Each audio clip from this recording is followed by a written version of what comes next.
want your children, posterity, to know, write them down. How you think about things, what you feel about things.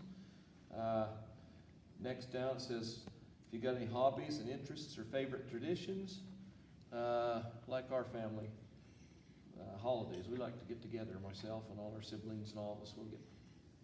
We've got a tradition. We'll get together in the afternoon on Christmas, and then on the New Year we'll get together. We'll watch movies, we play games, and we visit. We have a really good time. We've done that for years and years. It's just a tradition. Anyway, those kinds of things. Your birth date, place you're born, then the next thing you move on to your parents. And from your parents to grandparents, brothers and sisters. So great-grandparents, any information you can gather up about them, you put them in here. There's a place for a photo. Anyway, that's a resource. Another thing you can do is put together a family history kit. And if I can find that. Some things you might want to take with you when you talk to your family members: a notebook and a pencil.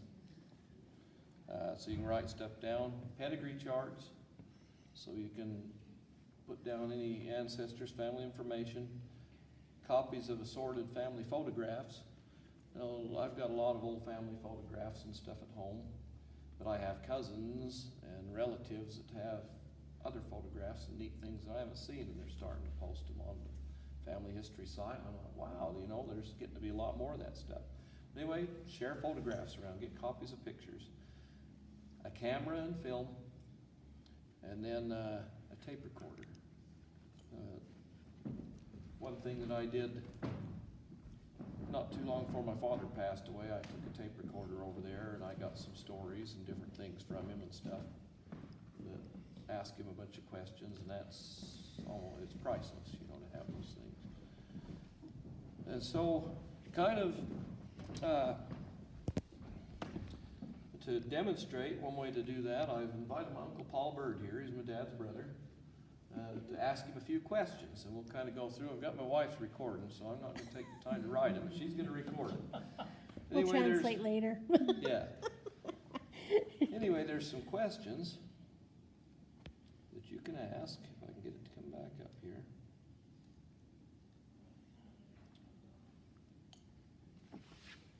Okay.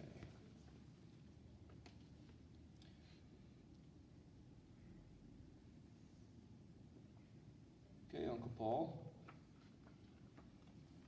What's your first memory? What's the first thing you can remember?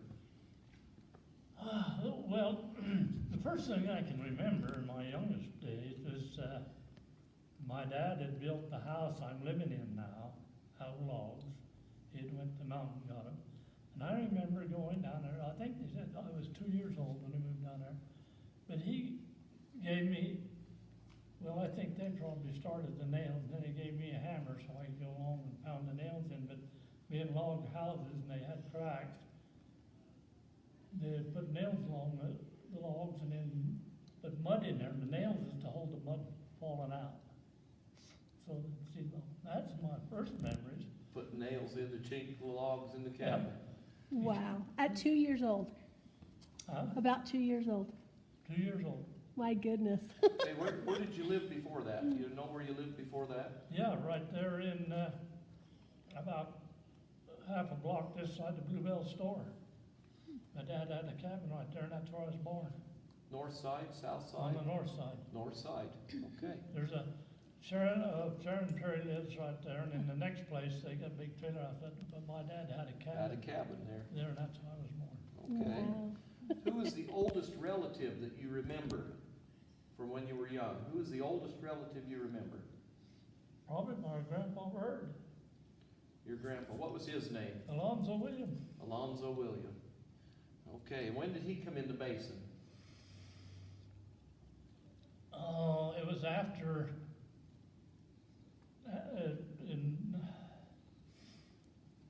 1905 that Bluebell was started. Yep. Well, it was after that. He wasn't one of the first ones, but he was. But very He was soon among after the that. first one, but he wasn't the first one. Okay, so he's moved into the Bluebell right after it Well, started open to settlement? You know where,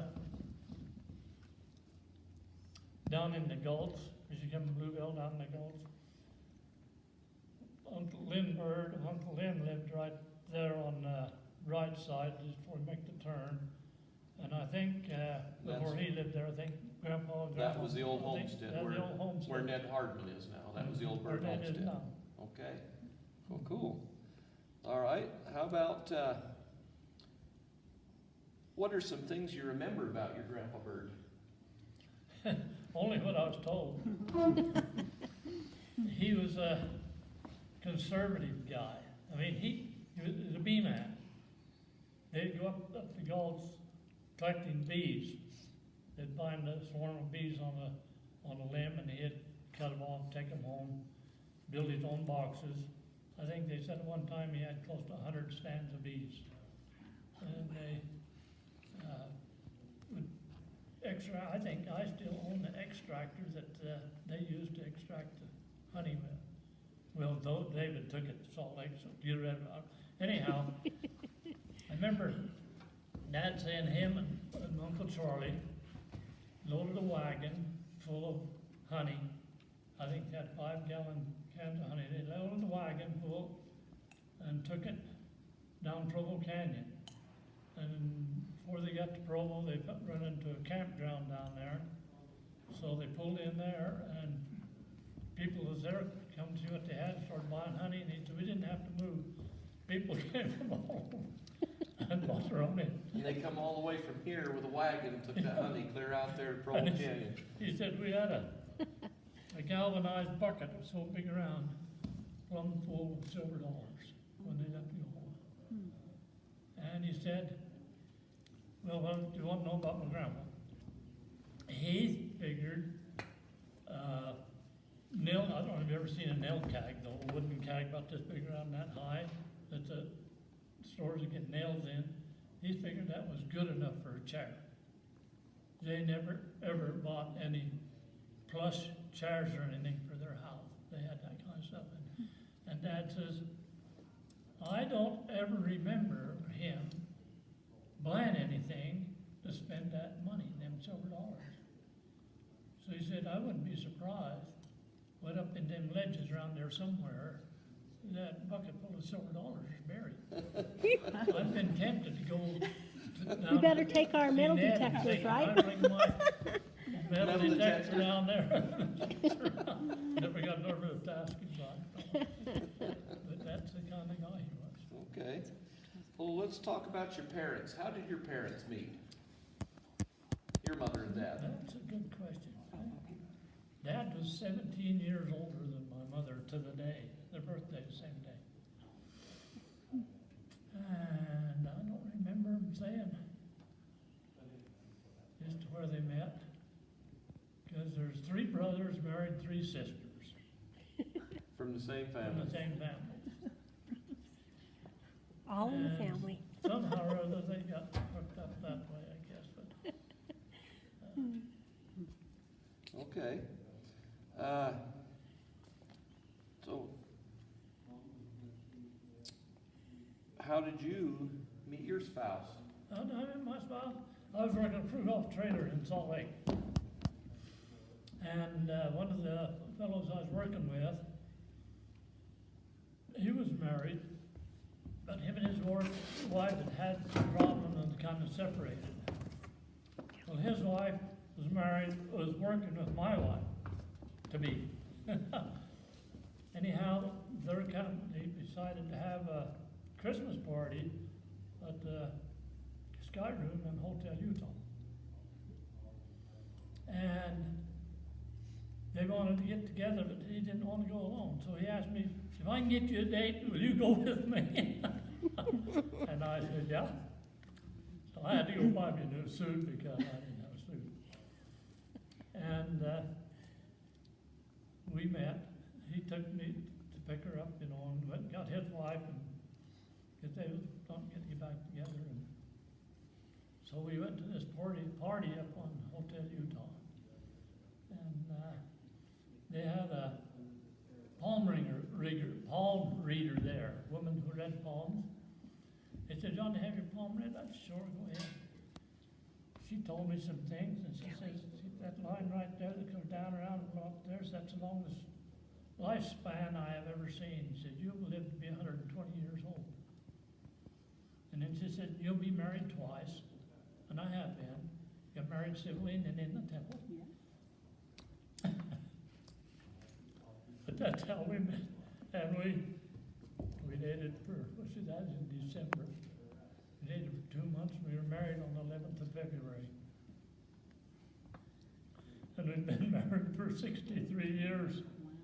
Wow. Good job. How many brothers and sisters do you have? I have one brother and one sister from my mother.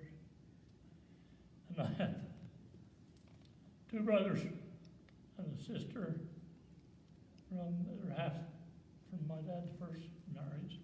Plus he had some that died. And then I got a sister that my folks adopted.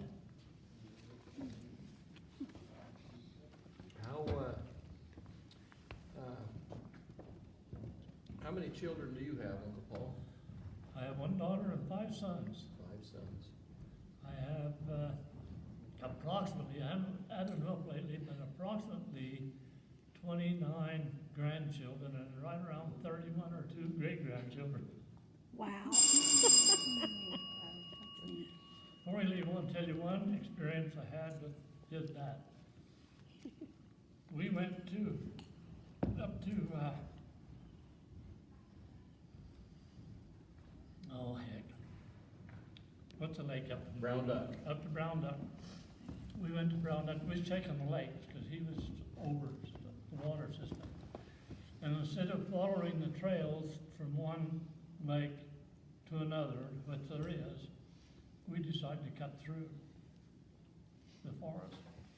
Of course, there's a lot of down timber and stuff. Have you ever been up in there and seen these here white rock slides, big, wide, with rocks so big, you know, all over the hillside? We came upon one of those, but it had rocks, big rocks, and it went way up the hill. We didn't want to ride around, so we decided to lead our horses across that rock slide, and there was crevices this wide. Who knows how they've been 10 feet or deep between the rocks. And like 2 dummies, we led our horses across that slide. We'd get on a rock and them horses they were good leading horses, they followed us. And we finally got across there, and I was shaking, but so was my horse. He was shaking.